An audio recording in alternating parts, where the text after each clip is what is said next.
Pemerintah berencana memberikan pemasak nasi listrik atau rice cooker gratis pada masyarakat demi mendukung energi bersih. Sebanyak 680.000 rice cooker gratis akan dibagikan pada masyarakat kelompok penerima manfaat atau KPM. Target penerima penanak nasi listrik ini yaitu rumah tangga dengan daya listrik 400 dan 900 volt ampere dan pengguna LPG 3 kg. Kementerian ESDM menyebut penggunaan penanak nasi listrik ini bisa lebih hemat dibanding kompor LPG 3 kg. Dalam paparan Kementerian ESDM, program rice cooker gratis ini bisa mengurangi volume pemakaian LPG hingga 19.600 ton atau bisa menghemat subsidi energi sebesar 52,2 miliar rupiah. Menteri Energi dan Sumber Daya Mineral Arifin Tasrif menyebut program ini masih dalam pembahasan dan pendalaman.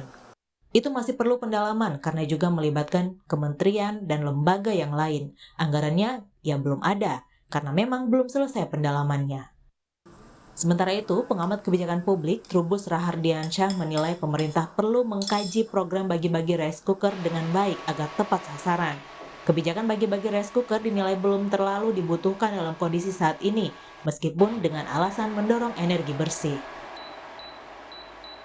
Akan pembagian rice cooker itu sebenarnya menurut saya tidak akan efektif dalam rangka untuk mengurangi penggunaan LPG 3 kilo itu sebenarnya. Melihat dari jumlah 600 ini kan menurut saya ini kan satu nilai yang cukup besar dan saya bahayanya ini merupakan ada potensi pemborosan besar-besaran di mana kemudian ini potensi adanya penyimpangan di mana kemudian tanpa ada satu pengawasan yang ketat ya terhadap penggunaan anggaran ini. Sebelumnya, wacana bagi-bagi ratusan ribu rice cooker ini masuk dalam program bantuan penanak nasi listrik atau BNPL yang akan disalurkan ke seluruh Indonesia melalui APBN Kementerian ASDM di tahun 2023. Penerima bantuan nantinya akan mengacu pada data keluarga penerima manfaat atau KPM Kementerian Sosial. Tim Liputan Kompas TV. Bagaimana kelanjutan rencana bagi-bagi rice cooker ini? Benarkah program ini dibutuhkan? Kita bahas bersama Wakil Ketua Komisi 7 DPR Edi Suparno dan juga ada pengamat ekonomi energi UGM Fahmi Radi. Selamat malam Bapak-Bapak. Selamat malam Friska. Malam, saya ke Pak Edi dulu. Kalau Komisi 7 itu sudah setujukah rencana bagi-bagi penanak nasi listrik ini? Rencana ESDM Pak Edi? Ya, prinsipnya dalam rangka untuk kita melaksanakan dan mengakselerasi transisi energi menjadi energi bersih, ya dalam hal ini berbasis listrik. Hal itu memang merupakan salah satu pertimbangan kami di Komisi 7. Ditambah lagi memang ini akan ada unsur untuk penghematan dari aspek penggunaan dan importasi dari LPG. Selain itu juga memang karena penggunaan listrik ini akan meningkat dari pemakaian 680.000 kompor listrik rice cooker yang diperkirakan akan disebarkan, didistribusikan kepada masyarakat, itu akan ada peningkatan konsumsi listrik yang saat ini masih oversupply. Jadi oversupply listrik yang dimiliki oleh PLN bisa terserap sebagian dari sini. Nah, dan kita sudah melakukan perhitungan bahwa biaya yang dikeluarkan oleh masyarakat terhadap mereka pengguna LPG 3 kg dibandingkan nanti akan biaya yang mereka keluarkan untuk membayar listrik dari pemakaian rice cooker ini masih akan lebih murah juga. Jadi ada beberapa penghematan dan ada beberapa juga manfaat yang bisa diperoleh dari aspek penyerapan dari overkapasitas listrik saat ini. Oke, penghematan dan juga penyerapan overkapasitas listrik ini Pak Fahmi sudah tepat jadi alasannya dan ini adalah waktu yang memang tepat atau tidak menurut Anda? Iya, kalau saya mohon maaf itu saya menyebutnya program yang mubazir yang tidak efektif sama sekali. Kenapa? Untuk mencapai tujuan tadi, misalnya ini memberikan kontribusi dalam energi bersih misalnya, itu kontribusinya kecil sekali. Kemudian tadi bisa menghemat penggunaan gas LPG 3 kilo yang subsidinya cukup besar Nah, ini berbeda dengan kompor listrik Apa bedanya Pak? Rice cooker ini kan hanya untuk menanak nasi Sementara memasak yang lainnya itu masih menggunakan kompor gas dengan menggunakan gas LPG 3 kilo. Sehingga itu tadi yang saya katakan mubazir gitu ya. Karena ini hampir tidak bisa menggantikan migrasi tadi gitu ya. Masyarakat masih tetap menggunakan gas 3 kilo untuk memasak yang lainnya. Rice cooker kan hanya untuk masak nasi gitu ya. Nah, sehingga ini saya kira Tidak sebanding dengan penghematan begitu Pak Fahmi? Nah, kalau penghematan, kalau biaya per antara kalau misalnya sama-sama menanak nasi dengan kompor listrik dan juga dengan gas 3 kilo dan juga itu ya itu lebih murah memang gitu ya. Saya pernah itu lebih murah, tetapi fungsinya rice cooker itu kan hanya untuk menanak nasi. Mereka masyarakat masih tetap menggunakan gas LPG 3 kilo, padahal kan permasalahan yang ingin diselesaikan itu kan bagaimana migrasi tadi. Oke. Nah, Pak Edi dianggap mubazir apa iya mubazir? Bagaimana menjelaskannya agar anggaran 340 miliar untuk bagi-bagi rice cooker ini dianggap tidak mubazir kalau versinya DPR? Ya, mungkin pertama saya ingin sampaikan bahwa peran fungsi daripada alat itu tidak hanya sekedar untuk menanak nasi saja, tetapi yang kami dapatkan dan pelajari informasinya itu juga dipergunakan untuk merebus makanan dan untuk menghangatkan makanan untuk waktu yang cukup lama. Itu jadi makanan lebih bisa tahan. Nah, yang juga perlu kita sampaikan di sini, memang betul akan tetap ada kebutuhan untuk LPG 3 kg, tetapi volume kebutuhannya akan menurun drastis. Dan jangan lupa bahwa di dalam setiap tabung LPG 3 kg itu ada subsidi pemerintah sebesar 33.000 per tabung. Nah, itu sangat besar. Nah, ini bisa kita turunkan, kita bisa kurangi. Tambah lagi, PLN di tahun yang akan datang ini akan menerima pasokan listrik tambahan sebesar 7 gigawatt. Sementara permintaan itu hanya 800 megawatt. Artinya ada surplus sekitar 6 gigawatt yang harus dibayar oleh PLN karena sistem mekanisme adalah take or pay. Nah, lebih baik daripada PLN membayar itu secara percuma, lebih baik itu kemudian diserap. Diserap melalui apa? Salah satunya adalah melalui rice cooker ini. Memang dulu pernah ada pemikiran ketika kita membahas masalah pemakaian kompor listrik itu akan lebih besar lagi pemanfaatan dari surplus listrik yang sekarang dimiliki oleh PLN. Tetapi ya ini saya kira bisa menyerap juga. Dan ini ada perimbangannya. Dan kembali lagi mungkin saya kira kita lihat dulu dari perspektif uji cobanya terlebih dahulu. Kalau uji coba ternyata menunjukkan bahwa manfaatnya ada sebanding dengan penghematannya, sebanding dengan pengurangan importasi LPG, saya kira program ini bisa dilanjutkan. Tetapi kalau memang tidak, dalam artian bahwa akan ada evaluasi terlebih dahulu, dan evaluasi mengatakan hal sebaliknya, tentu program ini bisa dievaluasi dan anggaran ini tentu bisa dialokasikan untuk hal yang lain. Uji cobanya per kapan, Pak Edi?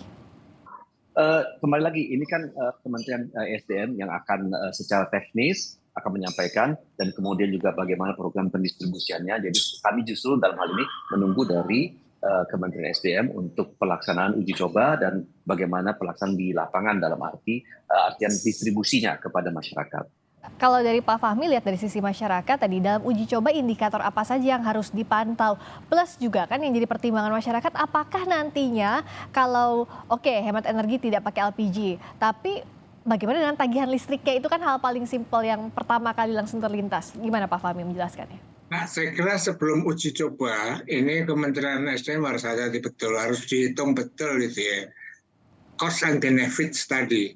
Kalau tadi lebih murah biaya menanak nasi dengan rice cooker dibanding dengan kompor gas, itu betul itu ya. Nah, tetapi ini kan penggunaan listriknya itu kan sekitar 200 watt gitu ya. Nah, taruhlah 1 juta gitu ya. Ini tidak memberikan pengurangan listrik secara signifikan, apalagi tadi Pak Edi mengatakan ini bisa mengatasi masalah oversupply gitu ya. Saya kira kurang tepat. Kalau kompor listrik ya gitu ya, tapi kalau rice cooker itu saya nggak yakin, maka perlu dihitung dulu gitu ya.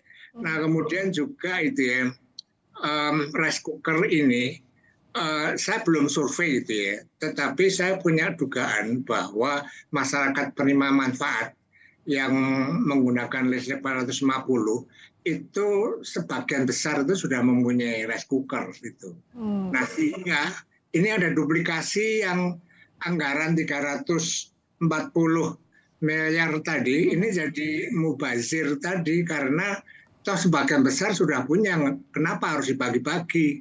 Nah, sehingga menimbulkan dugaan yang lain, jangan-jangan ini proyeknya perusahaan yang memang nantinya ditunjuk gitu ya, sehingga dapat cuan dari program tadi yang menurut saya mubazir dan tidak efektif. Mohon maaf Pak Edi. Pak Edi, silakan dijawab agar tadi ketakutan agar ini tidak hanya untuk cuan saja begitu. Memang ada manfaatnya untuk masyarakat, itu gimana kalau dari DPR? Ya, mari saya mengajak kita semua berhusnuzon terhadap program ini, ya, karena tujuannya adalah transisi energi, penghematan, dan kita bisa menyerap oversupply listrik yang ada, meskipun dalam skala yang tidak terlalu besar. Tepat yang disampaikan oleh Pak Fahmi. Kalau tadi kompor listrik mungkin skala yang untuk dimanfaatkan surplus listriknya bisa lebih besar lagi. Ya. Tapi kembali lagi, pertama kita lihat bahwa sekarang ini tadi kan Pak Menteri juga dalam statementnya mengatakan, Pak Menteri SDM, bahwa masih dipelajari oleh pihak terkait, terutama dalam hal ini adalah Kementerian Keuangan. Karena anggarannya sampai saat ini masih belum disepakati oleh Kementerian Keuangan. Nah, dan saya yakin juga Kementerian Keuangan memiliki perhitungan-perhitungan tersendiri, ya, sehingga program ini bisa berjalan atau tidak. Apakah berjalan itu secara bertahap yang agak panjang atau bertahapnya itu sesuai dengan tahapan-tahapan evaluasi dan akan kita sepakati bersama antara Kementerian SDM dan Kementerian Keuangan. Nah, itu kita akan lihat kemudian. Tetapi menurut saya kita lihat dulu bagaimana proses ini berjalan, tingkat keberhasilannya, tingkat penghematannya, efektivitas tepat sasarannya, ya, untuk kemudian dievaluasi dan kemudian diputuskan langkah berikutnya. Apakah dilanjutkan ataukah kita terpaksa kita tunda untuk kemudian dicari proses untuk transisi energi yang lebih lain lagi. Tetapi menurut kami, hemat kami saat ini hal ini perlu diuji coba terlebih dahulu, ya, supaya kita secara empiris bisa melihat. Dan itu semua bisa dibuktikan dengan data, dengan angka, bisa dihitung. Dan perhitungan itulah yang akan kita gunakan untuk kemudian mengevaluasi, menentukan go atau tidak go untuk tahapan kedua dan selanjutnya. Pak Edi, kalau plan uji cobanya daerah mana sajanya, sasaran uji coba tahap awalnya sudah ada kah? Belum ada, tetapi kembali lagi, sekarang ini berdasarkan pendataan tadi yang seperti yang disampaikan, para penerima atau para masyarakat yang saat ini memiliki kapasitas listrik 450 volt ampere, termasuk juga mereka-mereka yang saat ini mengkonsumsi secara sah LPG 3 kg. Nah, ini adalah targetnya. Nanti daerah-daerahnya saya kira ya pemakai LPG 3 kg di daerah-daerah yang saat ini memang tingkat konsumsinya tinggi, itu mungkin yang menjadi target awal ya. Oke. Kalau dari Pak Fahmi, nantinya jika uji coba akan dilakukan, apa saja yang harus jadi catatan pemerintah agar efektif nih uji cobanya, bisa datanya valid, bisa tepat sasaran, kebijakannya juga tepat sasaran, dilanjutkan atau tidaknya begitu? Kalau saya tidak terlalu khawatir dengan tepat sasaran atau tidak itu ya. Karena kalau menggunakan data yang updated dari Kementerian Sosial, saya kira itu valid untuk bisa digunakan. Yang saya khawatirkan adalah bahwa program ini tidak memberikan manfaat sesuai dengan tujuan tadi. Nah, oleh karena itu, jangan diuji coba dulu, tetapi dihitung cost and benefit-nya tadi. Kontribusi terhadap energi bersih berapa, kemudian berapa penghematan penggunaan rice cooker tadi, kemudian juga berapa menyerap tambahan listrik misalnya. Kemudian juga apakah ini bukan program duplikasi, kan perlu diadakan survei juga. Jangan-jangan sebagian besar sudah punya rice cooker sehingga ini kan duplikasi gitu loh. Jadi tolong jangan diuji coba dulu, tapi dihitung secara matang. Nah, kemudian baru diputuskan uji coba. Sebab kalau tidak, ini hanya mohon maaf memberikan PHP saja itu ya. Sebelumnya kompor listrik, masyarakat punya ekspektasi yang tinggi dapat kompor listrik, ternyata batal. Dulu My Pertamina juga sudah diuji coba batal. Nah, jangan sampai ini terjadi lagi gitu ya. Agar kesan masyarakat terhadap pemerintah ini kan hanya PHP gitu ya. Memberi harapan palsu tadi gitu loh. Ini janganlah. Takut di PHP-in nih kalau dari sisi Pak Fahmi. Pak Edi gimana nih? Ya. Kalau plannya sebenarnya apakah uji coba dulu baru dihitung nantinya seperti tadi yang disampaikan dievaluasi, atau cost and benefit-nya dihitung dulu baru uji coba? Kita sebelum memutuskan anggaran itu sudah ada perhitungannya. Ya, tinggal sekarang bagaimana perhitungan tersebut itu bisa diaplikasikan di lapangan dalam bentuk uji coba efektivitasnya. Apakah kemudian benar asumsi bahwa masyarakat kemudian beralih untuk menggunakan rice cooker ini akan kemudian menurunkan konsumsi LPG 3 kg-nya sesuai dengan apa yang sudah diperkirakan, diproyeksikan di dalam perhitungan. Jadi perhitungannya sudah ada. Tidak mungkin juga kita kemudian memutuskan sebuah mata anggaran yang belum ada detail studinya. Nah, oleh karena itu kembali lagi, saya kira uji coba itu perlu untuk melihat apakah angka-angka yang sudah tercantum di dalam dalam studinya, proyeksi-proyeksi yang ada itu sesungguhnya bisa dipertanggungjawabkan dan sesuai dengan apa yang memang menjadi praktek di lapangan. Okay. Nah, saya kira itu. Dan uji coba itu saya kira juga bisa dengan cepat bisa kita ketahui apakah kita bisa melanjutkan atau memang ini program ini sudah tidak layak lagi untuk ditindaklanjuti. Tapi targetnya 2023 atau tahun ini, Pak Edi, singkat saja. Kalau bisa diusahakan di tahun 2023, tapi kan 2023 tinggal berapa minggu lagi ya. Saya kira kita realistis saja. Kapan sudah siap, nanti baru kita akan berjalan. Oke, harus jelas tolok ukur dan hitung-hitungannya, termasuk tujuannya untuk kemanfaatan, begitu ya. Terima kasih atas waktunya Wakil Ketua Komisi 7 DPR Edi Suparno, juga pengamat ekonomi energi UGM Fahmi Radi. Kita tunggu kebijakannya, termasuk juga harus benar-benar bermanfaat. Kalau tidak tepat atau tidak bermanfaat, ya bisa dievaluasi atau tidak dilaksanakan kembali. Terima kasih Pak Edi, terima kasih Pak Fahmi.